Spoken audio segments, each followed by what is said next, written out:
Quand j'étais au campo, dès le début, c'était pas facile. C'était pas facile? C'était pas facile. Donne-nous alors les défis, les challenges de ce métier alors, lorsque tu as commencé.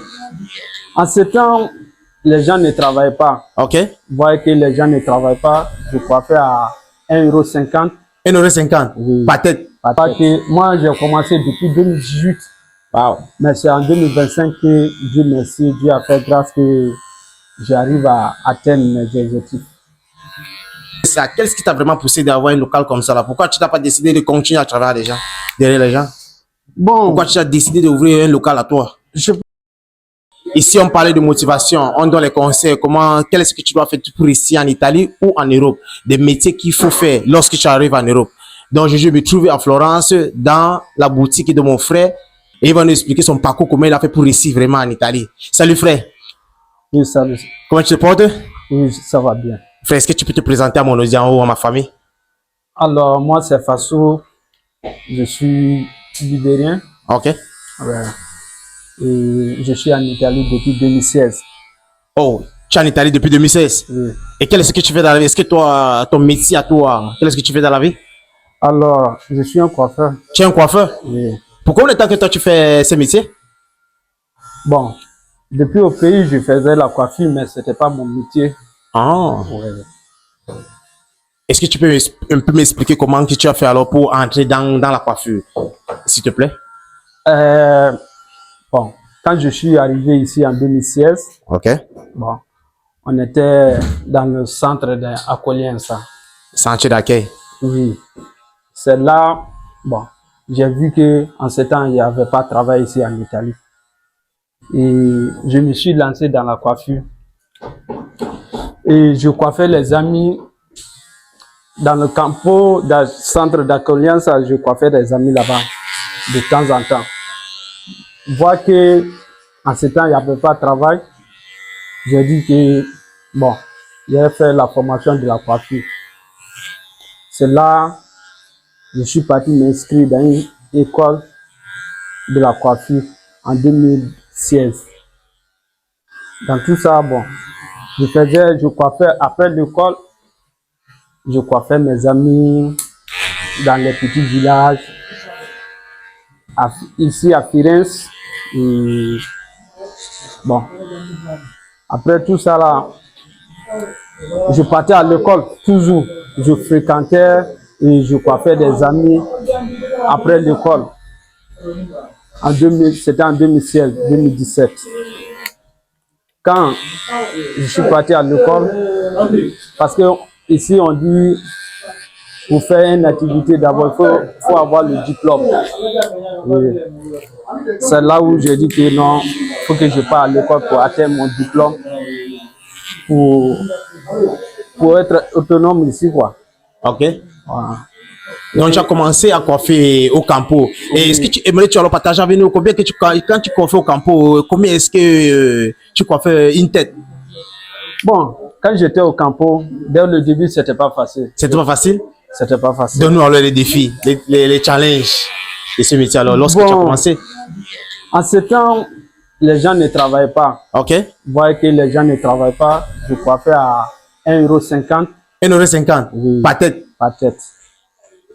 1,50 €. Souvent même, il y a d'autres qui n'avaient pas les 1,50 € là. Si ce n'est pas les pocket money qu'on nous donne là, les 75 € là. Ok. Souvent d'autres n'ont pas ça. Il faut que le mois va finir, on nous paye. Après, ils vont me payer encore les 1,50 €. Bon. Vous voyez que j'avais beaucoup d'amis, je partais dans les campos, de campo en campo. Souvent, je me rendais avec les 20 € dans la journée, toute la journée. Les 15 € souvent, les 10 € souvent. Bon, c'est avec l'argent-là que je payais ma scolarité de l'école pour avoir mon diplôme. Et après, quand j'étais à l'école, c'est là où, un salon est parti me chercher là-bas. Un gars, il est parti me chercher là-bas pour que je travaille avec lui. Et bon, j'ai fait l'apprentissage chez lui, 3 ans d'apprentissage. Et il ne payait pas bien. Bon, comme ici aussi, pour être autonome, même si tu fais la coiffure, tu as ton diplôme parce que les diplômes sont différents. Tu peux avoir le diplôme, mais ça ne te permet pas d'ouvrir ton propre activité. Ok. Il faut que tu... Soit, il y a deux cas. Soit tu fais 5 ans d'apprentissage. Après les 5 ans d'apprentissage aussi, tu peux aller faire 150 heures pour atteindre ton diplôme, pour ouvrir ton propre activité. Ok. Et quand je travaille avec ce monsieur, j'ai fait 3 ans. Bon, je partais au pays, je voudrais partir au pays pour aller voir la famille parce que quand tu viens ici, faut que tu dois aller saluer la famille.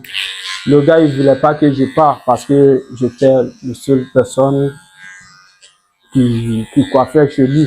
Donc, avant que tu continues, ça veut dire que tu étais le seul coiffeur qui coiffait chez lui. Oui. Est-ce que lui, il avait seulement sa boutique et c'est toi qui gérais sa boutique à lui ou quoi? Voilà, c'est moi qui gérais Son atelier à lui? Oui, son atelier. Ah. Oui.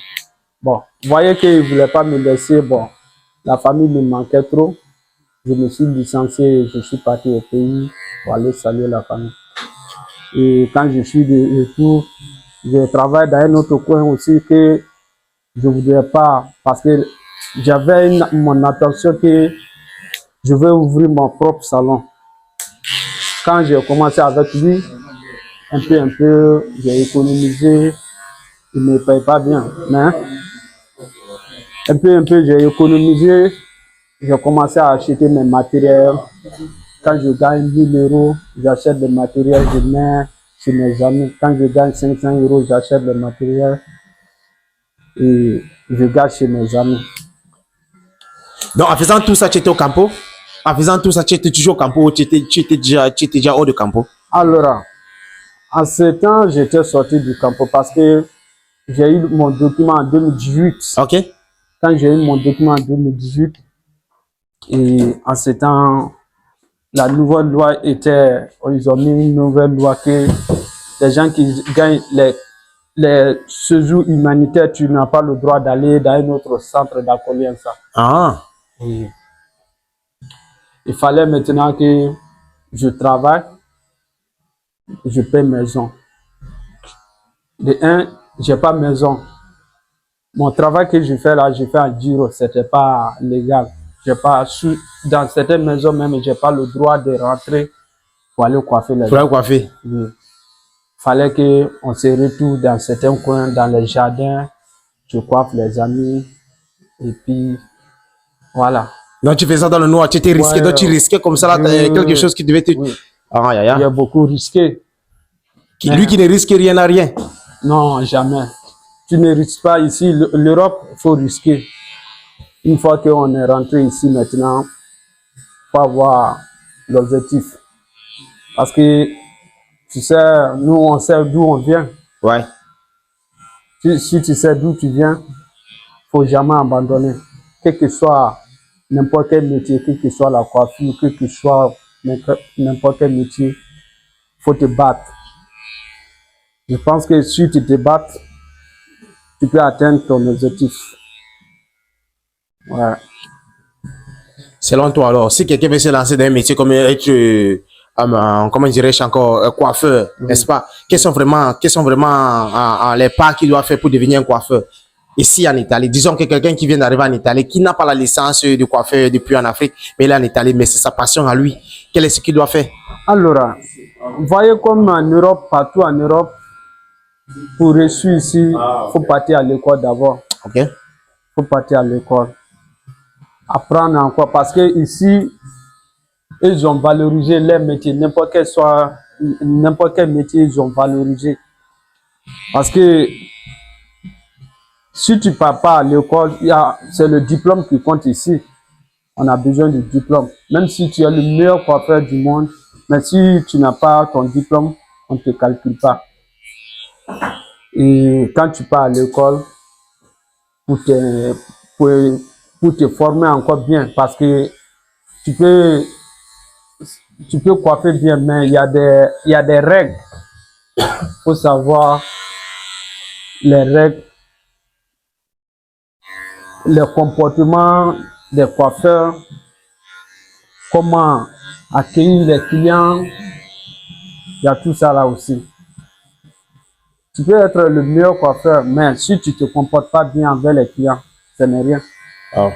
Tu peux être le meilleur coiffeur, mais si tu sais pas, tu connais pas les règlements de la coiffure, ça sert rien aussi.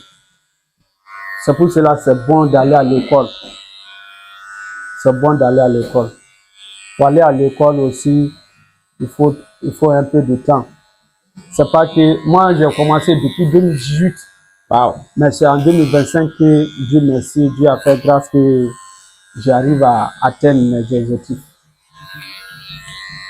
C'est pas facile. Ici, c'est pas facile. Mais qui risque va gagner toujours.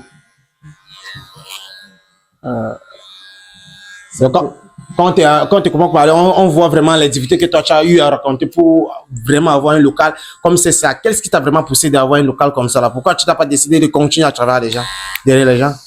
Bon, pourquoi tu as décidé d'ouvrir un local à toi? Je pense que quand tu travailles pour toi-même, tu as trop de liberté. Ta liberté d'abord, c'est la première des choses. Et aussi, il y a certaines personnes, quand tu travailles avec eux, c'est pas facile.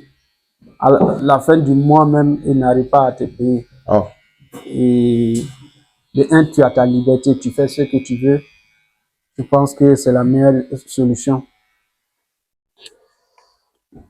Mais aujourd'hui, est-ce que tu vas te considérer comme quelqu'un qui a réussi ou est-ce que tu vas te considérer comme quelqu'un qui est à l'aise ou est heureux avec son métier? Ah bon, je peux dire que je suis heureuse avec mon métier. Ok. Je ne dirais pas que j'ai reçu, Ok. mais je suis heureuse. Je suis trop heureuse avec ce métier-là. Parce que je peux dire ici, quand tu parles de Firenze, quand tu parles de Toscana, n'importe de la jeune là, n'importe quelle personne qui lui demande mon nom, tout le monde me connaît. Là, seulement, c'est une fierté pour moi. Et voilà. J'aimerais alors savoir, parce que c'est là où nous on parle aussi beaucoup de le métier, n'est-ce pas? Oui. Mais on aime aussi connaître, lorsque tu fais un métier, on aime aussi connaître quelle est vraiment le somme que tu touches derrière ce métier. Je ne sais pas si toi tu es ouvert pour vraiment partager avec nous combien que toi tu touches par mois avec ce métier. Disons si quelqu'un veut vraiment se lancer dans un métier comme là aujourd'hui, n'est-ce pas? Parce qu'il y a beaucoup de gens qui ont voulu faire la coiffure en Italie, n'est-ce pas? Oui. Quand je parle de la coiffure, par les Africains, beaucoup ont laissé tomber parce que malgré les difficultés que toi tu as eues, mais tu mis au fond pour aller devant. Moi j'ai un frère qui est aussi un coiffeur, il a commencé comme toi. Il a commencé comme toi, n'est-ce pas? Oui, alors, ce métier, je peux dire que on gagne. Oui, on gagne. Mais ça dépend. Parce que c'est toi-même qui dois te valoriser d'abord, bien avant que les gens vont valoriser. Vont valoriser. Oui. Parce que si tu n'as pas assez de clients, tu peux rien gagner. Oh. C'est par rapport à ton travail, le bienfait que tu fais avec les gens, la coiffure que tu fais. Peut-être tu peux gagner. Si tu as beaucoup de clients, tu gagnes. Et aussi, les gens qui sont dans le domaine de coiffure aussi, comme d'autres ils savent, souvent ça va pas aussi. Aujourd'hui, tu peux voir qu'aujourd'hui, ici c'est plein. Oui, je vois. Je vois vraiment le monde. Il faut vraiment montrer le monde. Il faut voir aussi les gens qui sont là. Parce que comme ça les gens vont aussi voir son local. Parce que quand on est par là, parce que les gens sont juste en train de voir qu'un côté, est-ce qu'il y a Charlotte tourner la caméra comme ça, les gens voient comment le local est vraiment grand. Comment le local est vraiment grand. Non. C'est vraiment énorme, frère. Je vois que tu fais vraiment quelque chose qui est grand. Quand mon ami m'a dit qu'il faut venir en Florence, moi j'ai mon frère c'est un coiffeur. Il a vraiment commencé de rien. Aujourd'hui, les gars, là, même les gens qui l'emploient. Toi, tu as combien de gens qui travaillent derrière toi? Bon, on est trois actuellement. Ah. J'ai 2 personnes avec moi, vraiment qui sont trop braves et gentils. Et vraiment, je sais pas comment les dire. Avec moi, bon, le salon, il prend comme c'est pour eux. On travaille ensemble, pas de difficultés, pas de trucs. Voilà. Selon toi, parce que tu as dit que tu as 2 personnes qui travaillent avec toi, comment tu fais pour bien prendre les bonnes personnes que tu travailles avec eux? Comment tu sais que non, telle personne-ci qui travaille avec eux, ce sera le mieux choix pour travailler avec moi? Comment tu fais pour recruter les gens? Bon, je dirais que quand tu vois quelqu'un qui a l'amour de son métier, Ok. tu le connais. Parce qu'il fait avec la patience. Pour nous, c'est comme ça. C'est avec la patience. Le premier jour que j'ai vu le gars, comment il travaille et il aime bien aussi ce métier, ça m'a donné encore du courage d'être avec lui toujours. Quel mot que toi tu diras à un Africain qui veut vraiment se lancer derrière ce métier? S'il y a un mot que toi tu peux dire à un Africain aujourd'hui, s'il veut se lancer derrière la coiffure, quel est un mot que tu peux lui donner comme une motivation pour aller derrière? Je dirais que si il aime bien ce métier, parce que dès le début, c'est pas facile. Parce que ici, c'est pas comme en Afrique. Tu peux arriver ici, tu es bien, tu sais coiffer bien et si tu as certaines clients, mais pour ouvrir toi-même ton activité, c'est ça qui est le problème. Et si tu n'as pas les diplômes, tu peux pas ouvrir. Si tu n'as pas le diplôme, tu peux pas ouvrir. C'est mieux que si tu sais que tu as envie de faire ce métier, il faut partir à l'école pour atteindre ton diplôme et puis tu es tranquille. Voilà. Donc, ça veut dire que tu dois avoir d'abord le diplôme de le métier et un diplôme aussi pour ouvrir un local. Oui. Et tout ça, quand tu mets tout ça ensemble, ça prend combien d'années pour... Si les gens qui ont l'expérience, qui a déjà travaillé ici en Europe, on te demande d'abord 3 ans d'expérience. Pas être apprentissage. Uno operaio, tu dois avoir 3 ans d'expérience comme uno operaio.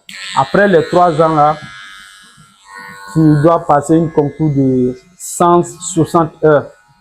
160 heures? Oui. Après ça, on peut te donner ton diplôme. Mais c'est à payer, tout à payer. Et aussi, soit si toi, tu n'avais pas l'expérience depuis au pays et tu n'as pas travaillé ici, tu dois aller à l'école de 2 ans. Après les 2 ans là, il faut que tu travailles encore 3 ans d'opérail. Après 3 ans d'opérail, tu peux participer à faire un concours de 160 heures là, pour atteindre ton diplôme. Parce que il y a des courses qu'on fait. Tu peux avoir le diplôme, mais le diplôme qui te permet d'ouvrir ton propre activité, il y en a aussi. Il y a un diplôme qui peut dire que oui, partout je peux passer, oui, lui il sait coiffer. Mais pour ouvrir, pour être autonome à toi-même, tu peux pas ouvrir ton propre salon. Avant de faire la coiffure, frère, c'est bien vrai qu'aujourd'hui, tu gagnes vraiment ta vie et tu es vraiment heureux avec ton métier, n'est-ce pas? Oui. Mais nous aussi, on aime aussi savoir. On sait que l'Italie est dur, est difficile. Qu'est-ce que tu faisais avant la coiffure?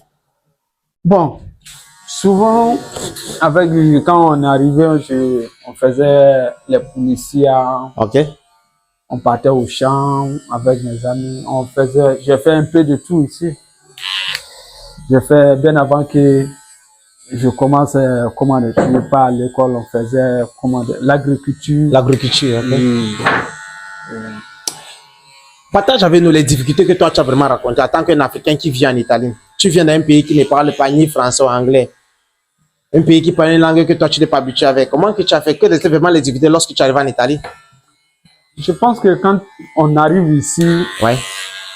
Ici l'Europe, toute l'Europe c'est la même chose. Il faut avoir la patience d'abord et essayer d'aller à l'école pour comprendre, pour vivre avec les gens.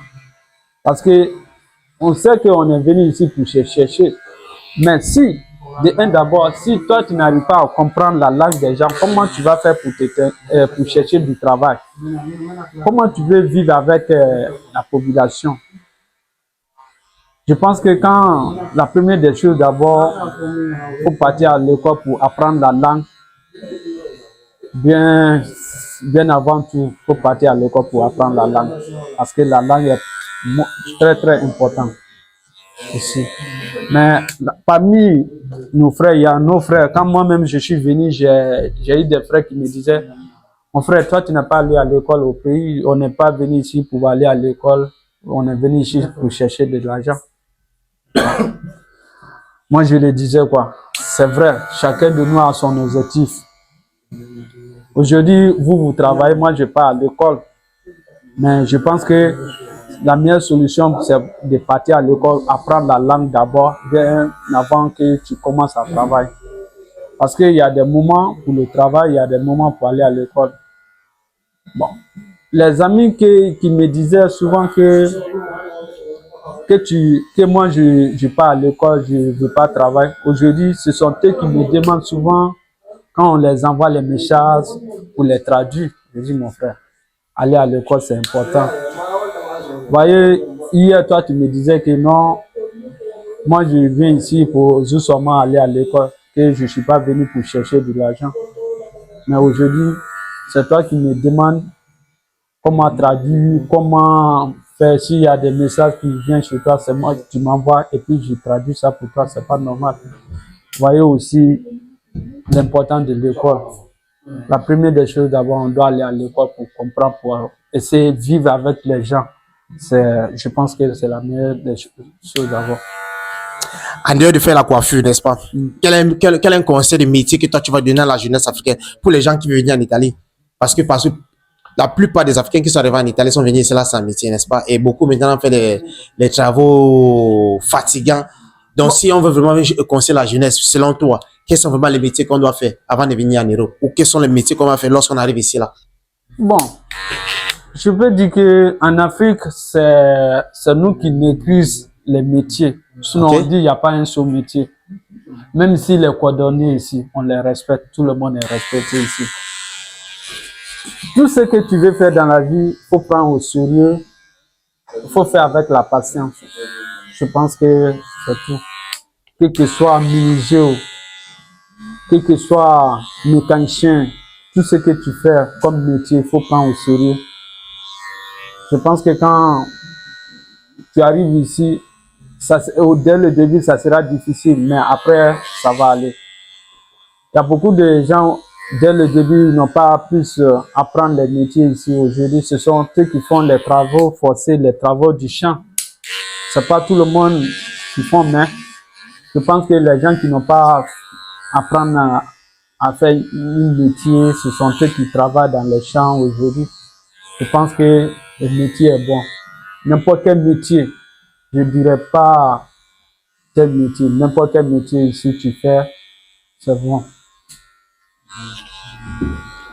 Aujourd'hui, tu gagnes bien ta vie, mais tu ne nous as pas encore dit quel est ce qui te rend heureux dans la vie. C'est ce métier-là qui me rend heureux. C'est ce métier qui te rend heureux? Oui. Mais tu m'as dit que lorsque tu t'ai demandé est-ce que la coiffure était le métier de ton rêve, tu m'avais dit non. C'était pas mon rêve. Bon. Donc ça t'a juste... Explique pas avec nous. Avant, quand j'étais au pays, bon, je voulais étudier. Ok. Vous voyez la situation des parents, c'était pas facile. Et voilà, je me suis lancé, j'ai laissé l'école, j'étais besquinaire. J'ai fait taxi moto chez nous là-bas. Et après tout ça là, vous voyez la situation de la famille, voilà, quand même tu sais. Et arrivé ici maintenant, quand j'étais à l'école, je faisais la coiffure, mais c'était pas comme mon métier, quelque chose de mon rêve. C'était pas quelque chose de mon rêve. Je voulais étudier jusqu'au bout. Ok. Mais on dit l'homme peut pas, Dieu dispose. Dieu dispose, oui. Oui.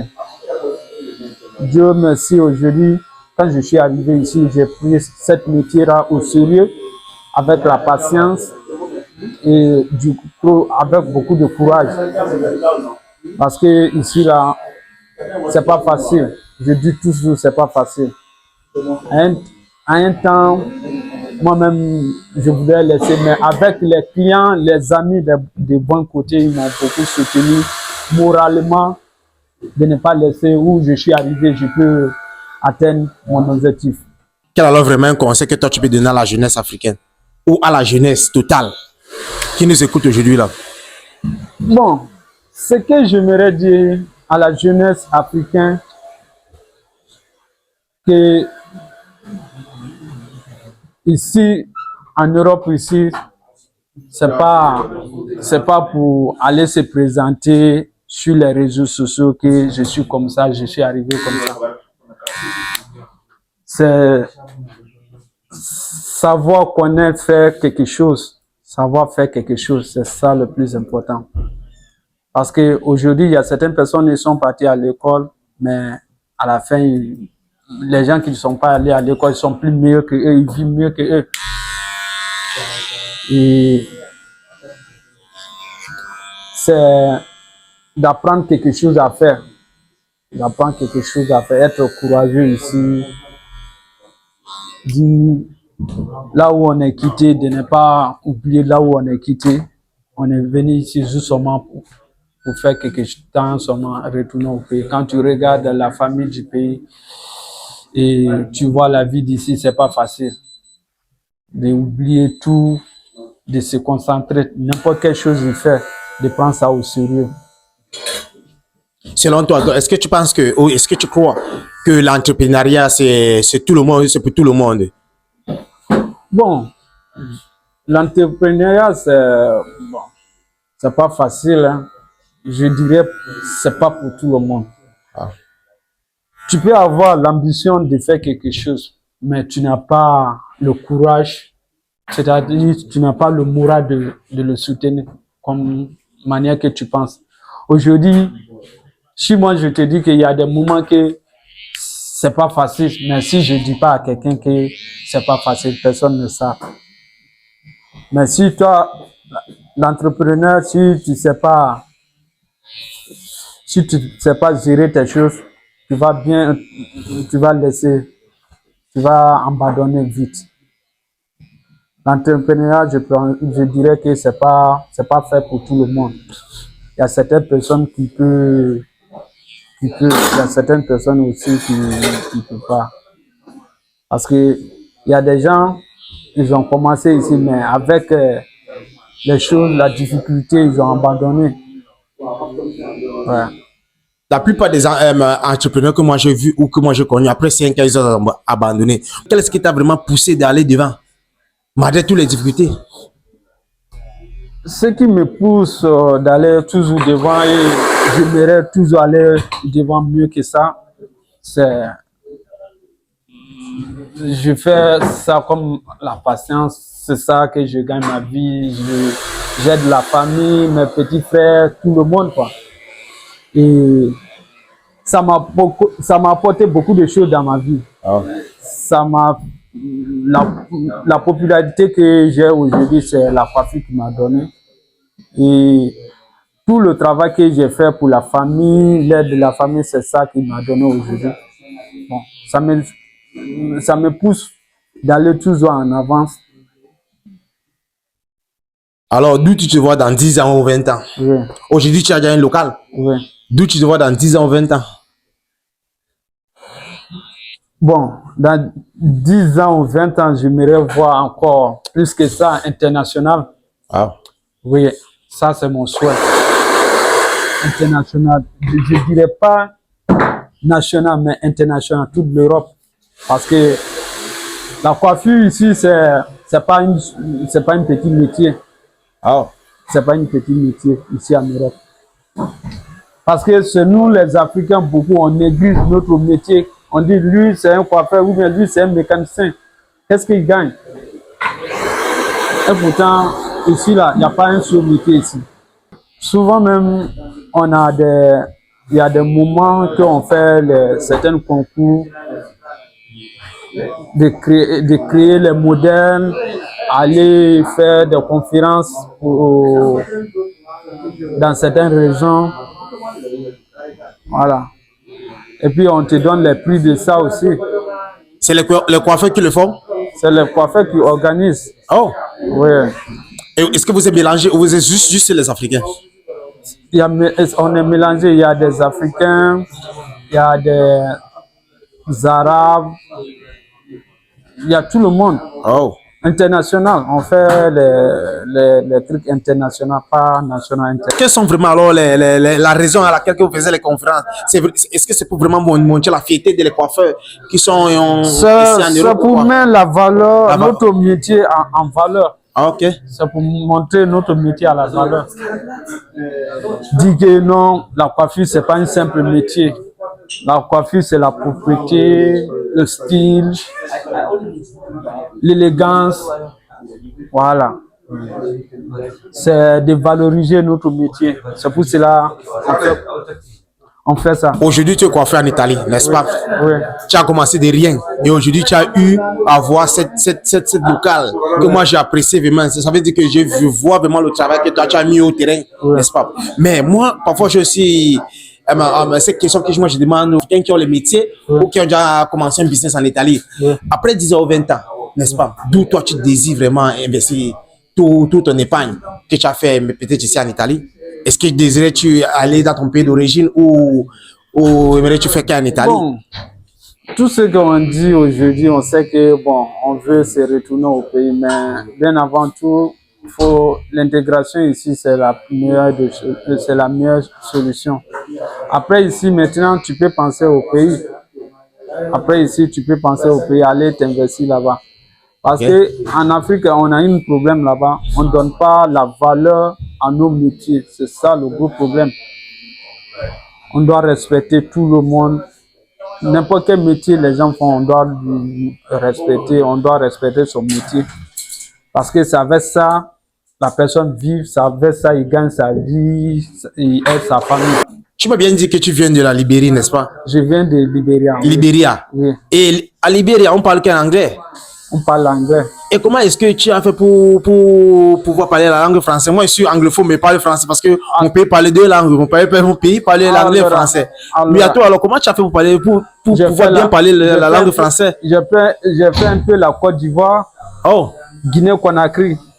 Et la partie de Libéria qui fait la frontière avec Libéria, c'est là-bas que je vis. Wow. Et encore la partie de la Côte d'Ivoire qui fait frontière au Libéria, c'est la partie aussi que je vis. C'est-à-dire je vis dans les frontières. C'est là que tu as eu à apprendre la langue française. Oui. Avant que je te laisse aller, quel est un message d'encouragement? Ce que je peux dire à tous les aventuriers, qu'il n'y a pas un seul métier. N'importe quel métier les gens font, tu prends au sérieux. Avec la patience aussi. Tu dois aimer d'abord ton métier, parce que c'est ça qui te porte à manger, c'est ça qui te porte à faire toutes tes activités. Quand tu aimes ton métier, je pense que tu peux réussir. Ne fais pas quelque chose parce que les gens le font. Il faut aimer d'abord. Ok. Voilà. Et sinon, la famille, si vous avez vraiment aimé la vidéo, n'hésitez pas à liker, commenter et abonnez-vous dans la chaîne.